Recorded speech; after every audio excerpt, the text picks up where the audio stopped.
السلام علیکم ناظرین، میں ہوں بشرا سرفراز۔ خبر شامل کرتے ہیں۔ گنچے سے گزشتہ دنوں بلتستان سہارا مشن کے کابینہ و ممبران کا تیسرا اجلاس بوائز ہائی اسکول ڈگونی کے ہال میں محمد اسحاق مطہری صدر BSM کی زیر صدارت منعقد ہوئی۔ اجلاس کی نظامت کا فریضہ نوجوان سماجی کارکن فرید احسان بلغاری نے ادا کیا۔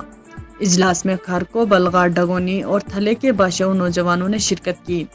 اجلاس کا باقاعدہ آغاز تلاوت کلام پاک سے ہوا۔ اس موقع پر بلتستان سہارا مشن کے پریزیڈنٹ نے BSM کے 14 نکات پر مشتمل دستور عمل، اغراض و مقاصد سے شرکاء کو آگاہ کیا۔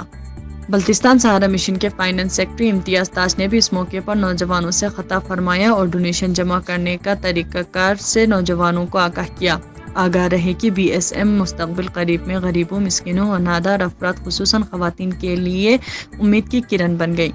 یوں تو بہت سے سرکاری اور نجی ادارے غربت کے خاتمے کے لیے کام کر رہے ہیں۔ ان میں سے الگ نوعیت کی فلاحی تنظیم کی بنیاد رکھ کر گزشتہ 3 ماہ سے اب تک ایک ساتھ دینے والی مخلص دوستوں اور مخیر حضرات کا بھی اس مشن میں کلیدی کردار ہے۔ یہی جذبہ ایثار معاشرے میں انقلاب لائے گی۔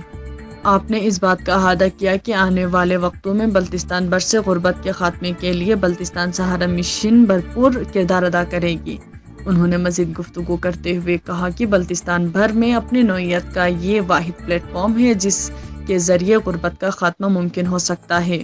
اس موقع پر ضلع گانچے کے نامور صحافی Ashraf Aasi, bureau chief GB True News HD Hussain Chandvi چندوی، نمائندہ بول نیوز گانچے اور ڈیلی گانچے TV کے نمائندہ نے شرکت کی۔ بلتستان سہارا مشن کے پیغام کو آگے پہنچانے میں اپنا کردار ادا کرتے رہنے کی یقین دہانی کرائی۔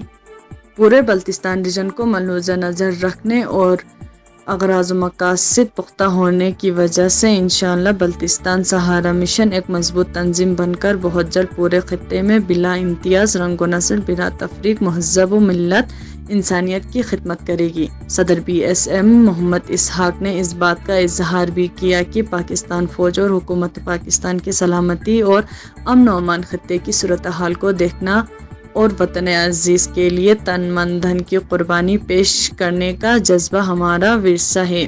لہٰذا ہرگری افواج پاکستان اور پاکستان کے قابل عزت اداروں کے ساتھ شانہ بشانہ کھڑے رہنے کے عزم کا اعادہ و تجدید عہد کرتے ہیں۔ پاکستان پائندہ باد، پاک فوج زندہ باد کے نعرے لگائے گئے۔